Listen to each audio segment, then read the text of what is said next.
Já de volta aqui o seu programa, muito obrigado pela sua audiência, muito obrigado pela sua companhia. A gente está falando sobre tecnologia, né? Segundo a Pesquisa Nacional por Amostra de Domicílios, em 2012, que foi divulgada pelo IBGE, isso indicou que a taxa de escolarização das crianças de 5 e 6 anos já atingiu 92%. Em 2002, apenas 77,2% delas estavam na escola com essas mesmas idades. As crianças estão entrando na escola cada vez mais cedo. Isso tem alguma relação com a tecnologia? Acho que não, né? Não, isso tem a ver com os grandes centros e com a possibilidade, com as políticas públicas de possibilidade, então, dessas mães poderem trabalhar e poderem deixar essas crianças em escolas. Tem muito mais a ver com política pública do que com a tecnologia. Mas é uma geração que tem várias diferenças, né? Entre gerações passadas, tem assim. Questões de cognição e de vontade de saber.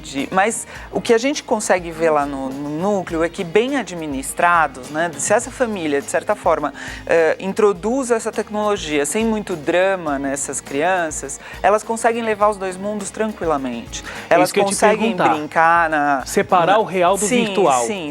E elas achei muito legal. São brincadeiras, é uma gama maior de possibilidades.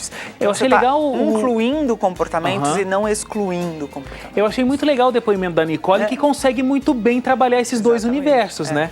É isso. Quer dizer, para ela, ok, eu gosto de jogar o joguinho. É provável que, se ela não tivesse um controle ali do educador presente, da mãe ou de alguém para dizer para ela, opa, chega, deu o tempo, ela ficasse mais tempo do que precisasse ali.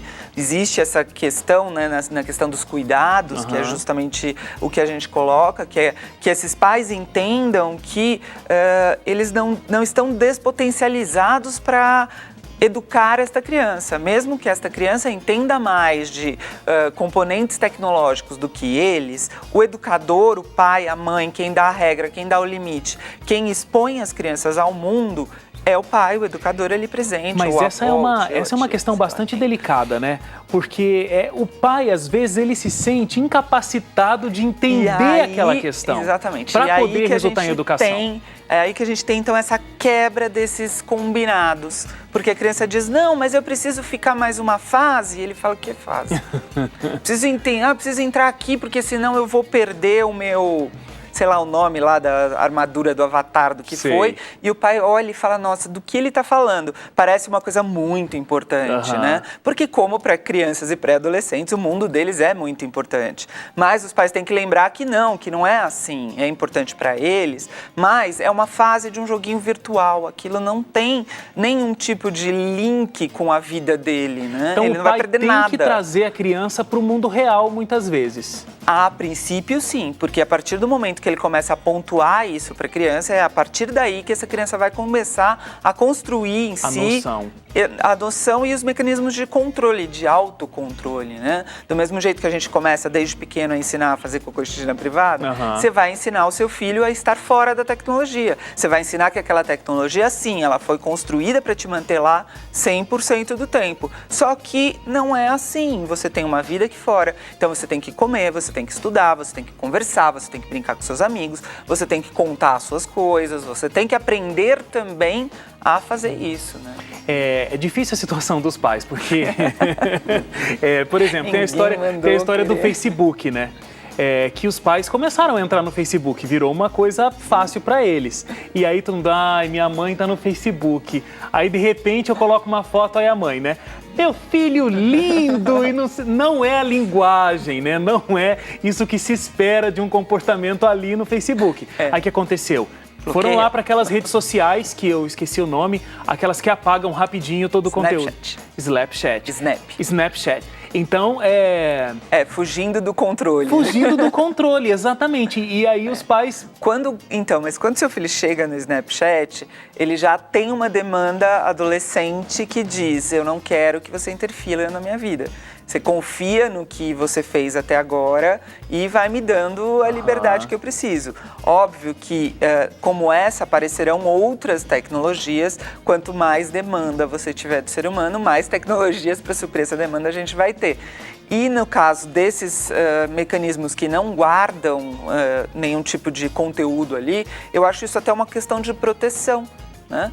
Esses adolescentes que usam os Snapchats, eles estão mais protegidos do que os que usam o WhatsApp, por exemplo, que é uma coisa que você pode gravar e pode reverberar e você pode jogar na rede. Com Instagram, né? Com fotos. Sem tanto cuidado. No Snapchat, isso você não tem. Então, por mais que você erre, que é uma questão comum da adolescência, você tem que ir errando para poder ir aprendendo, desde criança, nesse sentido, é uma coisa que não vai repercutir até a vida adulta, de repente, desse adolescente. Então, agora, ele Andréia, acaba ficando mais... Agora, os pais têm que confiar que até esse momento em que eles pedem essa autonomia, essa criança foi educada para cumprir dentro da tecnologia os valores e princípios que você ensinou para ela aqui fora. Agora, deixa eu te perguntar sobre profundidade, porque você estava colocando essa questão de que existe muito questionamento, o adolescente é questionador, por conta do universo que ele está inserido.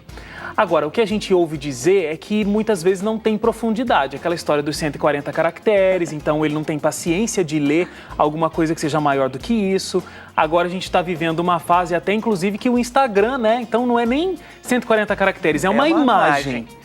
E essa questão da profundidade do conteúdo? Então, isso é uma coisa muito engraçada, porque se você vai falar com a geração, eles entendem aquilo como profundo. Para eles, aquilo é realmente, é o que eles estão sentindo, né? Eu acho incrível como os adolescentes se amam na internet, né? Eles se amam, postam, às vezes, textos embaixo das fotos. Então, mas um adolescente desse vai conseguir ler Dostoiévski?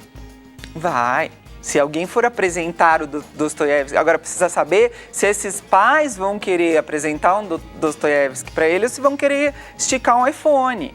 Você está na mesa de um restaurante, seu filho está tocando terror, você vai parar de comer, você vai sentar com ele e vai explicar a filosofia?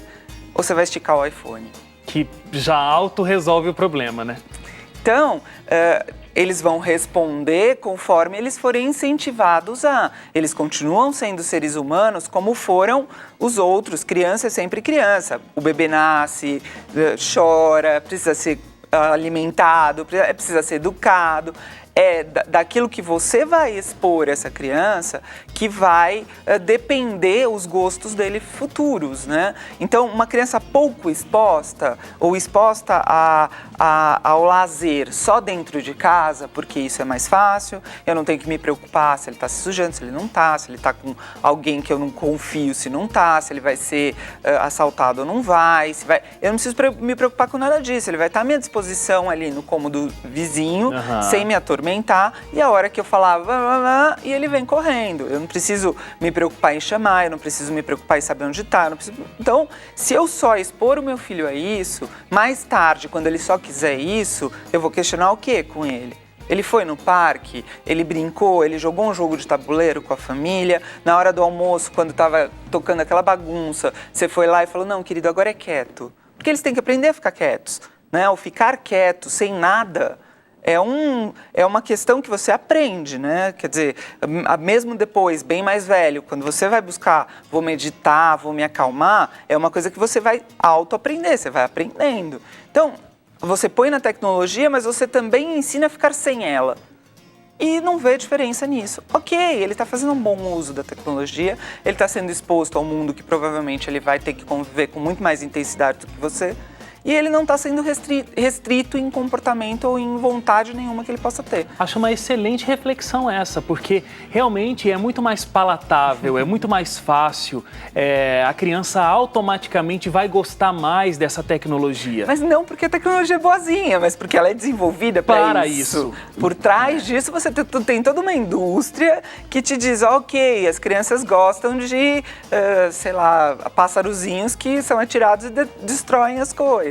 Então, existe uma série de pensamentos por trás disso. Isso não é uma coisa, como eu disse, inócua, que a pessoa diz, não, eu vou criar um joguinho de passarinho porque eu acho bonitinho. Não é algo inocente, é algo pensado. Exatamente, existe um estudo atrás daquilo, existe uma pesquisa atrás daquilo, existe uma coisa gráfica ali para ser atrativa, e assim eles vão funcionando. É uma indústria como qualquer outra. Agora, está na mão dos pais, né, se esforçarem para incentivar a leitura, para incentivar que eles brinquem e se sociabilizem? Das crianças que a gente tem contato lá no núcleo, nenhuma até hoje falou eu prefiro a tecnologia do que brincar com meu pai e minha mãe. É mesmo? Nenhuma chega pra gente, crianças até 9, 10 anos, chega pra gente e diz, não, eu prefiro ficar no joguinho do que... Elas começam isso na adolescência, porque aí tem esse afastamento natural. Agora, se você pegar crianças muito pequenas, por exemplo, de 3, 4 anos, e perguntar, você prefere jogar bola com seu pai ou prefere ficar no videogame, vai preferir jogar bola. Agora, qual pai que tem tempo, né, para desenvolver essa brincadeira? E eu acho que aí o dilema dos educadores, né, dessa geração de pais que resolveu ter filhos nesta época, porque isso também foi uma escolha. Eu resolvi que eu quero ter um filho, então você está entendendo que você está colocando seu filho num mundo muito diferente do seu. Então, vai fazer parte também da sua colocação nesse mundo, entender este mundo, entender essa evolução, entender isso como uma necessidade humana, senão não teria acontecido, e viver inserido nisso sem também perder os seus valores, as suas características. Então, tudo bem, eu não sei jogar um joguinho, mas eu sei jogar bola. Eu não sei jogar um joguinho, mas eu sei jogar buraco. Ok, você vai ensinar seu filho... Vamos passar tempo de qualidade e... Jogar o buraco. E o entretenimento saudável com a criança, né? É nesse conjunto de tentar entender que horas eu vou ter que ser pai, que horas eu vou ter que ser mãe, que horas eu vou ter que ser marido, esposa, que horas eu vou ter que ser profissional. E nessa adequação desses tempos é que a gente vive mais inserido nos conflitos. Nossa, deixei de fazer uma coisa para estar em outra. Quais são os valores que você está colocando ali? É a tua família? Então, você vai deixar de tomar a cervejinha com seus amigos porque tem a festinha da escola do seu filho. Porque você vai incentivar o seu filho a estar naquela festinha, a estar ali convivendo com outros seres humanos, fazendo social, você vai estar conhecendo a mãe e os pais dos amiguinhos, dos coleguinhas e assim por diante. Isso é uma bola de neve. Eles vão ser fruto daquilo que você oferecer para eles. Com certeza. Nosso tempo acabou, mas eu sinto que eu poderia ficar aqui uma semana conversando com a Andréia. Muito obrigado, Andréia, pela sua participação. Parabéns pelo núcleo lá que vocês têm. Núcleo de pesquisa da Psicologia Informática da PUC de São Paulo. Então, quem tiver interesse nesse assunto, pode entrar lá no site da PUC São Paulo, procurar pelo núcleo. Você vai ter vários artigos lá e coisas do tipo. Muito obrigado, professora. Nada, mas... A gente fica por aqui. Amanhã a gente está de volta às 5 horas da tarde. Eu espero por você. Seu programa de segunda a sexta no ar. A gente se encontra. Até lá. Tchau, tchau.